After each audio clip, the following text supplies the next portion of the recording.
Namaste, this is Mahija. Welcome to YK News. Let's watch headlines. Visakha కాదు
breaking news చూస్తున్నాం. కేంద్ర మంత్రి అశ్విని వైష్ణవ్ కీలక వ్యాఖ్యలు చేశారు. మోడీ సర్కార్కు దక్షిణాదిపై ఏమాత్రం వివక్ష లేదన్నారు.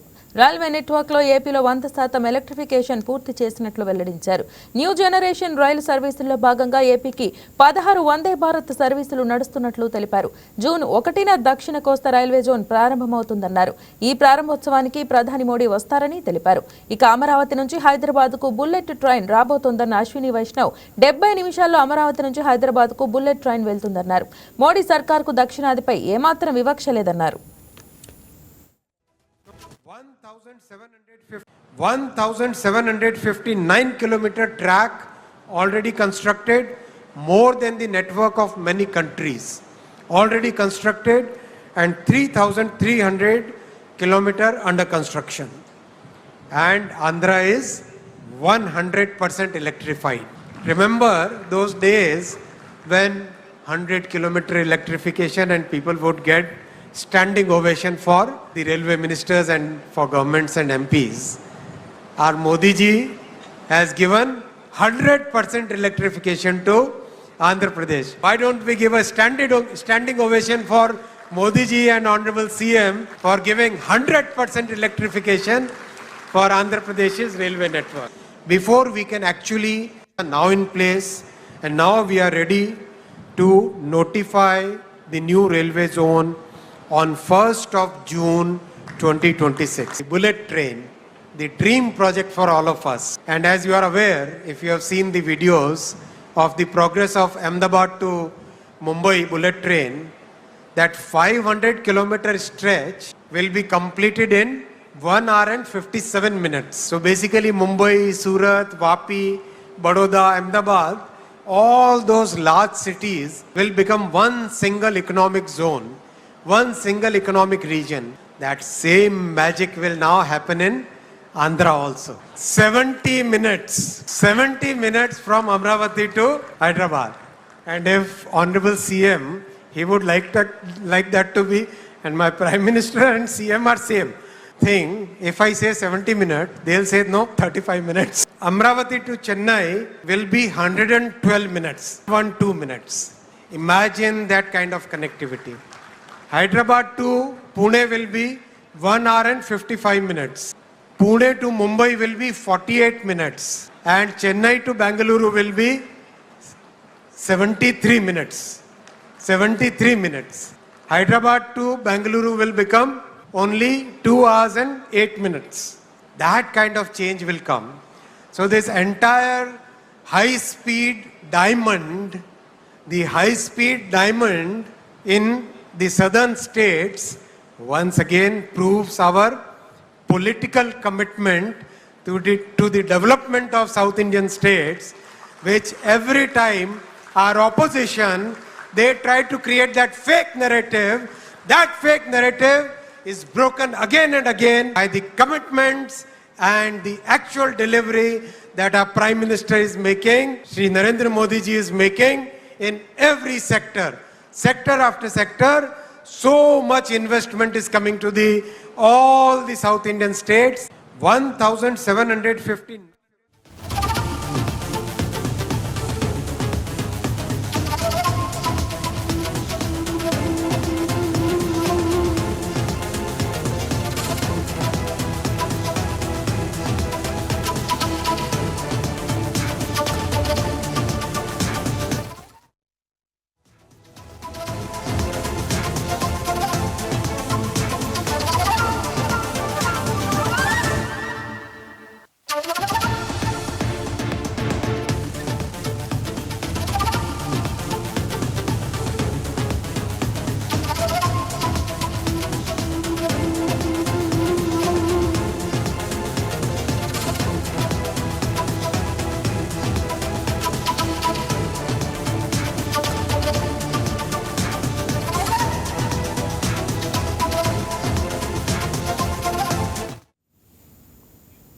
బ్రేకింగ్ న్యూస్ చూస్తున్నాం. శ్రీశైలంలో చిరుతల సంచారం భయాందోళనకు గురిచేస్తోంది. ప్రభుత్వ పాలిటెక్నిక్ కళాశాల ప్రాంగణంలో 2 చిరుత పులులు హల్చల్ చేశాయి. ఈ నెల 25న రాత్రి కళాశాల ప్రధాన ద్వారం వద్ద సంచరించాయి. అక్కడ విధుల్లో ఉన్న సిబ్బంది శబ్దం చేయడంతో వెనుదిరిగాయి. ప్రస్తుతం వేసవి సెలవులు కావడంతో విద్యార్థులు ఎవరూ లేకపోవడంతో పెద్ద ప్రమాదమే తప్పింది. జనావాసాల్లోకి ఇలా వన్యమృగాలు రావడంతో స్థానికులు తీవ్ర ఆందోళన చెందుతున్నారు.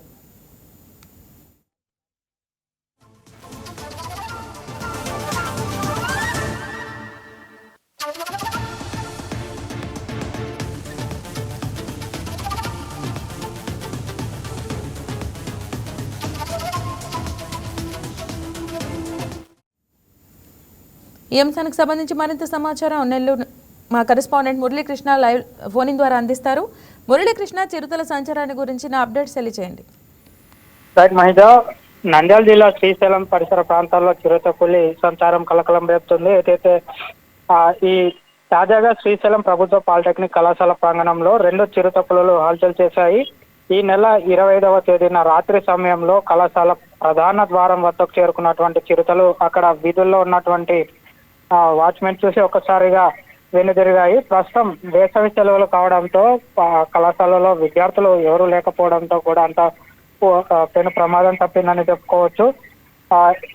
అయితే చిరుత పులులు తరచుగా ఇక జనావాసాలకు రావడం పట్ల అక్కడ ఉన్నటువంటి ప్రజలు భయాందోళనకు గురవుతున్నారు. ఏదైతే చిరుత పులులు తరచుగా ఈ రకంగా రాత్రి సమయాల్లో జనావాసాలకి రావడంతో రాత్రి బయట తిరగాలన్నా కూడా భయపడాల్సినటువంటి పరిస్థితి నెలకొంది. ప్రధానంగా శ్రీశైలం క్షేత్రంతో పాటు అటు మహానంది క్షేత్రంలో కూడా చిరుత పులులు జనావాసాలకి రావడం, అక్కడ ఉండేటటువంటి ఆవుల మందపై లేదా వీధి కుక్కలపై కూడా దాడి చేస్తూ వాటిని హతమారుస్తున్నటువంటి ఘటనలు తరచుగా చోటు చేసుకుండడంతో ఈ చిరుత పులులు ఎప్పుడు ఎక్కడ తమపై దాడి చేస్తాయన్న భయాందోళనకు గురవుతున్నటువంటి పరిస్థితి నెలకొంది.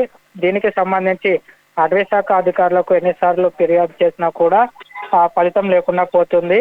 ఈ చిరుత పులులు జనావాసాల్లోకి రావడాన్ని మాత్రం నివారించలేకపోతున్నారని చెప్పి కూడా స్థానికులు ఆవేదన వ్యక్తం చేస్తున్నారు. మైజా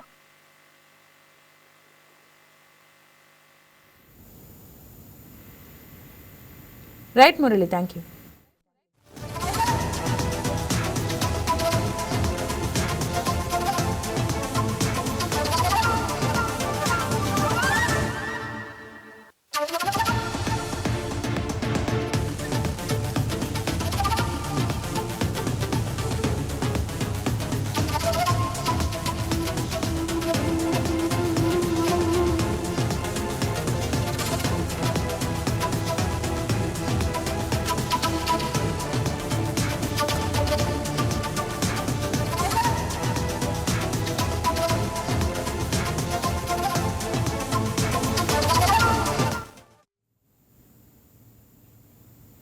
చిత్తూరు జిల్లా పలమనేరు సమీపంలోని గాంధీనగర్ వద్ద చెన్నై బెంగళూరు జాతీయ రహదారిపై ఒంటరి ఏనుగు హల్చల్ చేసింది. ఏనుగు రోడ్డు దాటేందుకు ప్రయత్నించడంతో అటుగా వెళ్తున్న వాహనదారులు ఫోన్లో చిత్రీకరించారు. ఇటీవల ఏనుగు తరచూ రోడ్డుపైకి వస్తోందని అధికారులు గుర్తించారు. ఈ నేపథ్యంలో పలమనేరు నుంచి మొగలి ఘాట్ వరకు ద్విచక్ర వాహనాలపై వెళ్లేవారు జాగ్రత్తగా ఉండాలని అటవీశాఖ అధికారులు హెచ్చరించారు.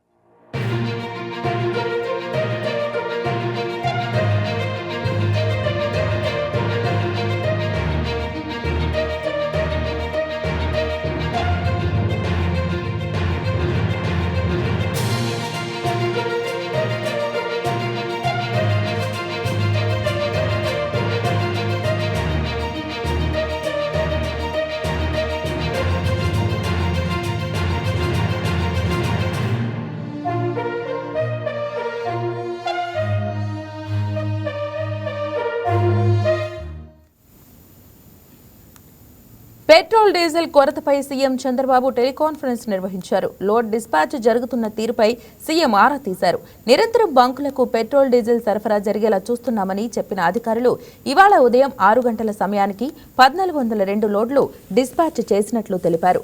432 బంకులు మినహా అన్ని బంకుల్లో పెట్రోల్ డీజిల్ లభ్యత ఉందని వివరించారు.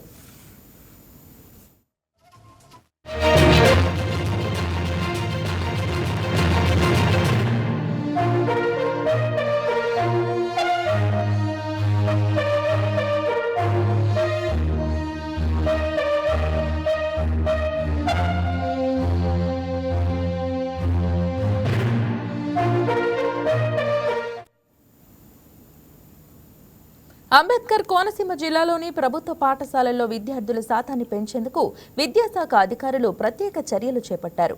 ఉపాధ్యాయులు గ్రామాల్లో ఇంటింటికి వెళ్లే ప్రభుత్వ బడుల్లో కల్పించే సౌకర్యాల గురించి వివరిస్తున్నారు. ప్రైవేటు విద్యా సంస్థలు నిబంధనలు అతిక్రమిస్తే కఠిన చర్యలు తీసుకుంటామని జిల్లా విద్యాశాఖ అధికారి నాగేశ్వరరావు తెలిపారు. ప్రభుత్వ పాఠశాలల్లో విద్యాశాఖ అధికారి నాగేశ్వరరావుతో మా special correspondent Venkat face to face.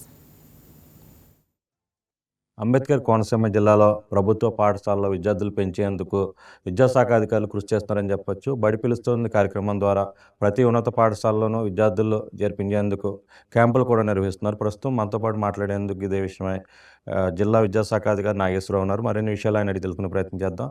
Sir చెప్పండి, జిల్లాలో ప్రభుత్వ పాఠశాలలో విద్యార్థులు చాలా తక్కువ శాతం ఉంటున్నారు ఈ మధ్య. వారిని పెంచేందుకు ఎటువంటి ప్రయత్నాలు చేస్తున్నారు? ప్రభుత్వ ఉత్తర్వుల ప్రకారము ఈ నెల 17వ తారీఖు నుండి 23వ తారీఖు వరకు యాక్చువల్గా క్యాంపెయిన్స్ కండక్ట్ చేయడం జరిగింది.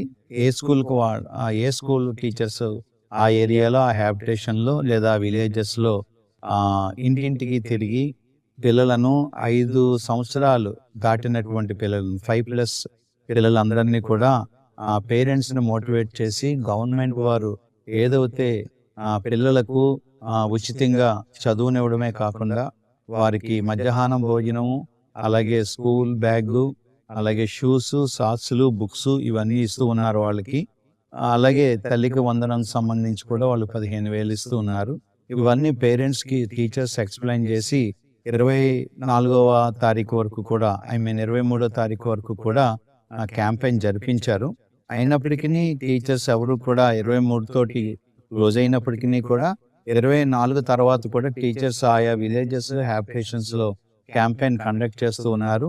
ఎక్కువ శాతము 5+ చిల్డ్రన్ ఏజ్ గ్రూప్ ఉన్నటువంటి ఎక్కువ శాతం పిల్లలని గవర్నమెంట్ స్కూల్లో చేర్పించడానికి వారికి మోటివేషన్ కూడా చేస్తూ ఉన్నారు. జిల్లాలో ప్రైవేట్ స్కూల్లో కొంచెం ఆగడాలు ఎక్కువైందని చెప్పొచ్చు. కొన్ని స్కూల్కి అనుమతులు లేవు, కొన్ని స్కూల్కి అనుమతులు ఉన్నాయి. అటువంటిపై ఎటువంటి చర్యలు తీసుకుంటున్నారు? ఆల్రెడీ ఏ స్కూల్కి అయితే పర్మిషన్ లేకుండా రన్ చేస్తున్నారో వాటికి నోటీసెస్ ఇవ్వడం జరిగిందండి.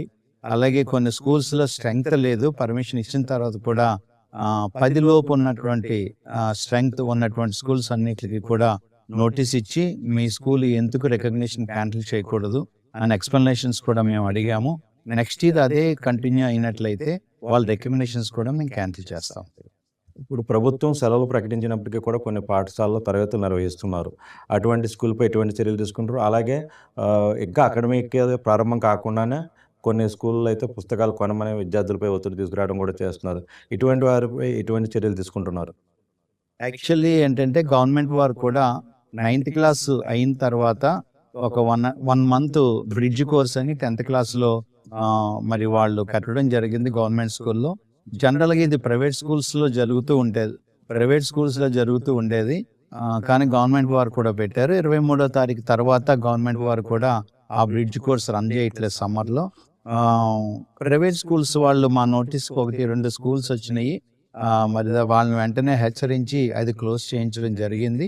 ఒకవేళ ప్రజలు గమనించండి, సమ్మర్‌లో ఎవరైనా కోర్సెస్ పెట్టినట్లయితే బ్రిడ్జ్ కోర్సెస్ కానీ మరి ఎక్స్ట్రా క్లాసెస్ కానీ పెట్టినట్లయితే తప్పనిసరిగా మాకు కాల్ చేయండి. మండలాల్లో అయితే ఎంఈఓ ఉంటారు. లేదంటే నాకు కూడా మీరు కాల్ చేయొచ్చు. తప్పనిసరిగా వారి మీద మేము యాక్షన్ తీసుకోవడం జరుగుతుందండి. అంటే పాఠశాలలు ప్రారంభం కాకుండానే పుస్తకాలు కొనమని కూడా విద్యార్థుల మీద ఒత్తిడి తీసుకొస్తున్నారు. దాని మీద ఏమంటారు? పాఠశాల ప్రారంభం కాకముందే ప్రైవేట్ స్కూల్స్‌లో అన్ఎయిడెడ్ స్కూల్స్‌లో, ప్రైవేట్ స్కూల్స్‌లో ఇది ఎప్పటి నుంచో జరుగుతూనే ఉంది. దాన్ని మనం ఖండిస్తూనే ఉన్నాము. అయినప్పటికీ కూడా ఇప్పుడు ఈ ఇంటర్వ్యూ ద్వారా నేను రేపు పత్రికా ప్రకటన కూడా ఒకటి ఇవ్వడం జరుగుతుంది. అటువంటిది ఏదైనా మా నోటీస్‌కి వచ్చినట్లయితే తప్పకుండా మేము యాక్షన్ తీసుకుంటాం ఆ స్కూల్ మీద. Thank you. థ్యాంక్ యూ అండి. ఏదైతే అంబేద్కర్ కోనసీమ జిల్లాలో ప్రభుత్వ పాఠశాలలో విద్యార్థులను ప్రోత్సహించేందుకు ప్రతి ఊర్లోనూ కూడా క్యాంపులు నిర్వహిస్తున్నామని, ప్రభుత్వం విద్యార్థులకు ఏవైతే పథకాలు అందిస్తున్నాయో అవన్నీ కూడా చెప్పడం జరుగుతుందని, అలాగే జిల్లాలో ప్రైవేటు స్కూళ్ళు అనధికారికంగా నిర్వహించే స్కూళ్ళపై చర్యలు తీసుకుంటామన్నారు. అలాగే అకాడమిక్ ఇయర్ ప్రారంభం కాకుండా పుస్తకాలు కొనాలని పేరెంట్స్ని ఇబ్బంది పెట్టడం, అదేవిధంగా ఏదైతే స్ట్రెంత్ తక్కువ ఉన్న పాఠశాలలపై కూడా వారికి నోటీసులు జారీ చేసి ఎందుకు దానికి సమాధానం తీసుకుంటామని, అదేవిధంగా స్ట్రెంత్ తక్కువ ఉన్న స్కూల్ ఏవైతేనే భవిష్యత్తులో వాటిని రద్దు చేసే వాటి గుర్తింపు కూడా రద్దు చేస్తామని డిఈఓ ఎవరైతే నాగేశ్వరరావు ఉన్నారో ఆయన చెప్తున్న పరిస్థితి ఉంది. కెమెరా పర్సన్ వరుణ్తో వెంకట్, అంబేద్కర్ కోనసీమ జిల్లా నుండి.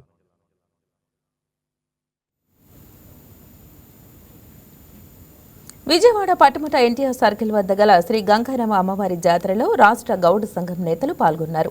రాష్ట్ర గౌడ్ సంఘ వ్యవస్థాపక అధ్యక్షులు చలపాటి వెంకటేశ్వరరావు నివాసంలో జరిగిన సమావేశంలో పోసిన చెంచు రామారావు, మాది శ్రీహరిరాణి, మరిదు శివరామకృష్ణ, దాసరి ప్రసాద్, చిటికెన ప్రసాద్, అమరావతి ఉపాధ్యాయ సంఘం అధ్యక్షులు కొనకల్ల రెడ్డమ్మ పాల్గొన్నారు. గౌడ సామాజిక వర్గ సమస్యల పరిష్కారంపై సమాలోచనలు చేశారు. విజయవాడ పట్టమటలో కొలువైన గ్రామదేవత శ్రీ శ్రీ గంగారమ్మ అమ్మవారి జాతర గడిచిన 30 ఏళ్లుగా ఘనంగా జరుగుతుంది. దేవాలయ వ్యవస్థాపక ధర్మకర్త మధు కోటేశ్వరరావు ఆధ్వర్యంలో జాతర మహోత్సవాలు నిర్విఘ్నంగా కొనసాగుతున్నాయి.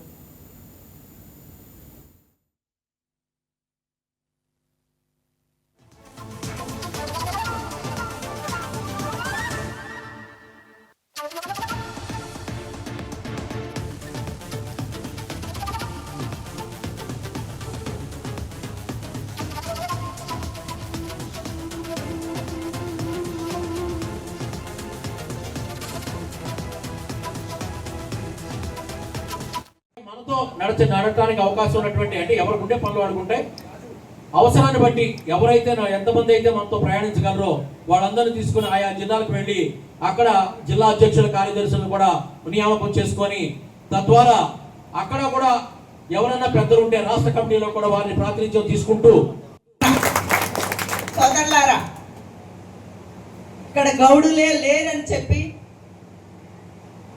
గత ప్రభుత్వంలో మనకు అవమానం జరుగుతున్న సందర్భంలో మీకు నేనున్నాను అని చెప్పేసి ఉద్భవించిన నాయకుడే సిహెచ్ గారు అని చెప్పేసి ఈ గౌడ సంఘం తరఫున కూడా తెలియజేస్తున్నా. ఎక్కడైతే బలహీన వర్గాలు దెబ్బతింటున్నాయో అలాంటి చోటే ఎవరైతే ఈ వెనకబడిన కులం అని పేరు పెట్టారో కానీ మన ఆలోచనలన్నీ వెనకబడిపోతున్నాయో అని చెప్పేసి బాధపడుతూ ఉంటా. అలా కాకుండా నెక్స్ట్ వచ్చే యువత అంతా కూడా నెక్స్ట్ శివరామకృష్ణ లాంటి వాళ్ళు కానివ్వండి, చంద్రబాబు లాంటి వాళ్ళు కానివ్వండి, నెక్స్ట్ తరాలకి మీరందరూ కూడా మంచి కమిటీల్ని అందించాలని అందుకు సిహెచ్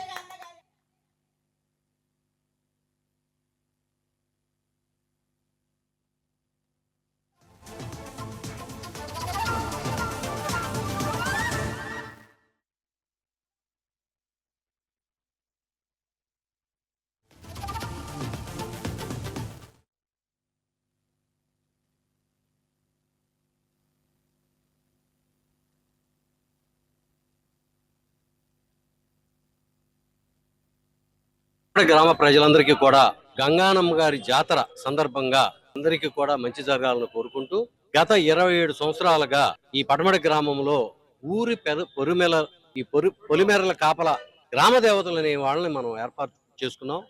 అలాగే పోలేరమ్మని, గంగానమ్మని, పోతురాజు అని చెప్పి రకరకాల పేర్లతో గ్రామ దేవతలను ఏర్పాటు చేసుకుని ఆ గ్రామానికి ఏ అరిష్టం రాకుండా వారు కాపాడతారన్న నమ్మకంతో మనం దాన్ని ఏర్పాటు చేసుకుని గత 27 సంవత్సరాలుగా సింహాద్రి కిరణ్ గారు కానివ్వండి, అలాగే దిగవందులు కిరిశేషులు మాధు కోటేశ్వరరావు గారు, వాళ్ళ అబ్బాయి వాళ్ళ మాధు శివయ్య గారి ఆధ్వర్యంలో, ఆ ధర్మకర్తల మండలం ఆధ్వర్యంలో ఈ గంగానమ్మ జాతర ఘనంగా జరుపుకుంటున్నారు కూడా. మరి ఈ సందర్భంగా పడమటి గ్రామ ప్రజలందరికీ గంగానమ్మ గారి ఆశీస్సులు, దివ్య ఆశీస్సులతో, ఆయుర ఆరోగ్యాలతో, అష్ట ఐశ్వర్యాలతో ఈ పడమటి గ్రామ ప్రాంత ప్రజలందరూ కూడా అన్నదమ్ముల్లాగా మెలగాలని 27 సంవత్సరాల నుంచి చక్కగా జరుపుకున్నటువంటి గంగానమ్మ జాతర మహోత్సవానికి మమ్మల్ని పిలవడం, రాష్ట్ర గౌడ సంఘం తరఫున మమ్మల్ని పిలవడం, మేము ఇక్కడ రావడం జరిగింది. మరి ఈ కార్యక్రమంలో ముఖ్యంగా ప్రథమంగా గౌడాసనే దీనికి ఎక్కువ ప్రాధాన్యత ఉందని తెలుస్తా ఉంది. ఇక్కడికి వచ్చిన తర్వాత తెలుస్తా ఉంది.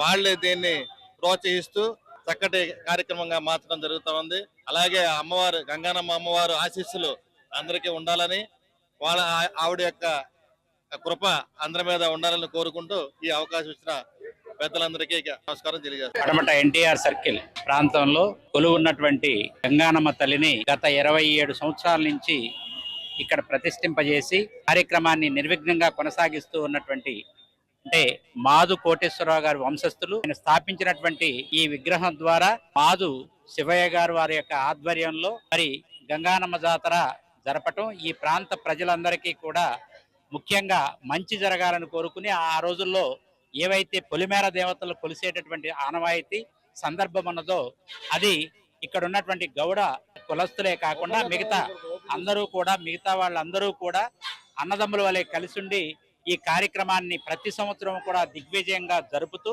అలాగే మరి సింహాద్రి కిరణ్ గారి యొక్క ఆధ్వర్యంలో కార్యక్రమాన్ని నిర్విఘ్నంగా కొనసాగిస్తూ అలాగే ముఖ్యంగా ఈ దేవత యొక్క ఆశీస్సులని ఆ అమ్మవారి యొక్క ఆశీస్సులు అందరికీ ఉండాలని చెప్పేసి మనస్ఫూర్తిగా ఈ సందర్భంగా కోరుకుంటూ పెద్దలందరికీ కూడా నమస్కారం.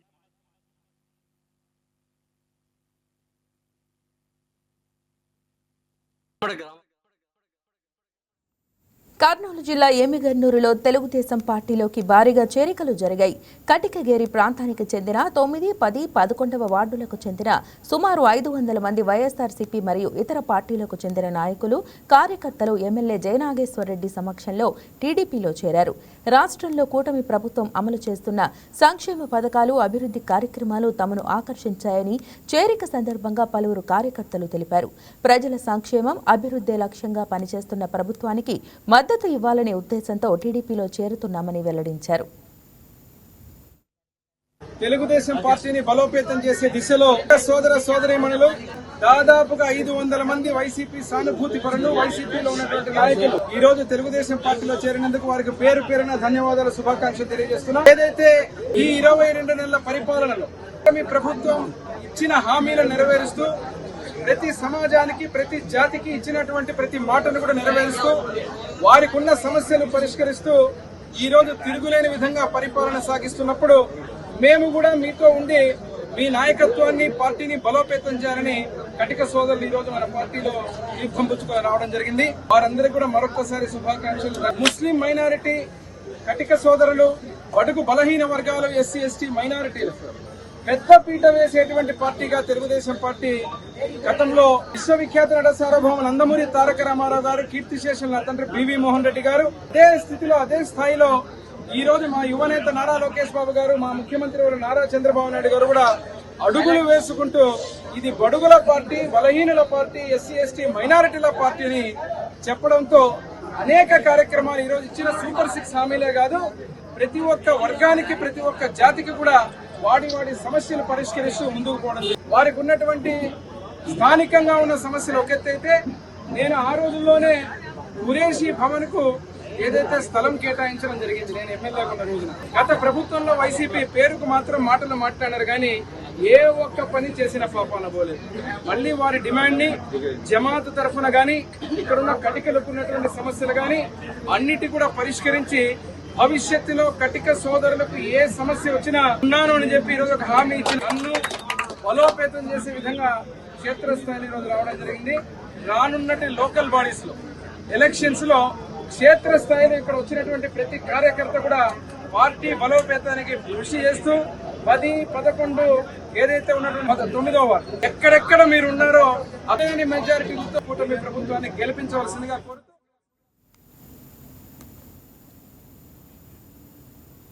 మార్కాపురం జిల్లా ఎర్రగొండపాలెం మండలం పిల్లికుంట తాండా సమీపంలోని జాతీయ రహదారిపై రోడ్డు ప్రమాదం చోటు చేసుకుంది. హైదరాబాద్ నుంచి కనిగిరి వైపు అతి వేగంగా ప్రయాణిస్తున్న కారు ముందు భాగంలోని 2 టైర్లు పేలటంతో అదుపు తప్పి పల్టీలు కొట్టింది. ప్రమాద సమయంలో వెంటనే ఎయిర్ బెలూన్లు ఓపెన్ అవడంతో పెద్ద ప్రమాదం తప్పింది. ఈ ఘటనలో కారు ముందు భాగం ధ్వంసమైంది. ఈ ప్రమాదంలో కారులో ప్రయాణిస్తున్న వారు స్వల్ప గాయాలతో బయటపడ్డారు. సంఘటనా స్థలానికి చేరుకున్న పోలీసులు సహాయక చర్యలు చేపట్టారు. ప్రమాదానికి గురైన కారును క్రేన్ సహాయంతో రహదారి నుంచి తొలగించి ట్రాఫిక్ ను క్రమబద్ధీకరించారు. అతివేగమే ఈ ప్రమాదానికి ప్రధాన కారణమని వాహనదారులు వేగ నియంత్రణ పాటించాలని అధికారులు సూచిస్తున్నారు.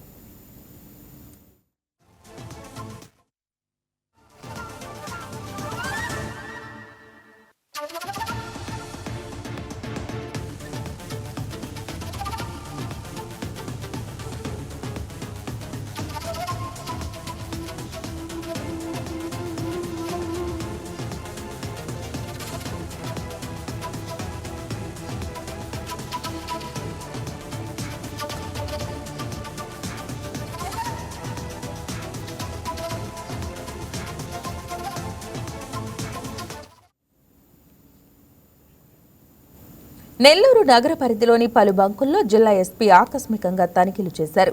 జిల్లా పరిధిలోని 271 పెట్రోల్ బంకులలో పెట్రోల్, డీజిల్ నిల్వలు పుష్కలంగా సమృద్ధిగా ఉన్నాయని, సరఫరాకు ఎటువంటి అంతరాయం లేదన్నారు.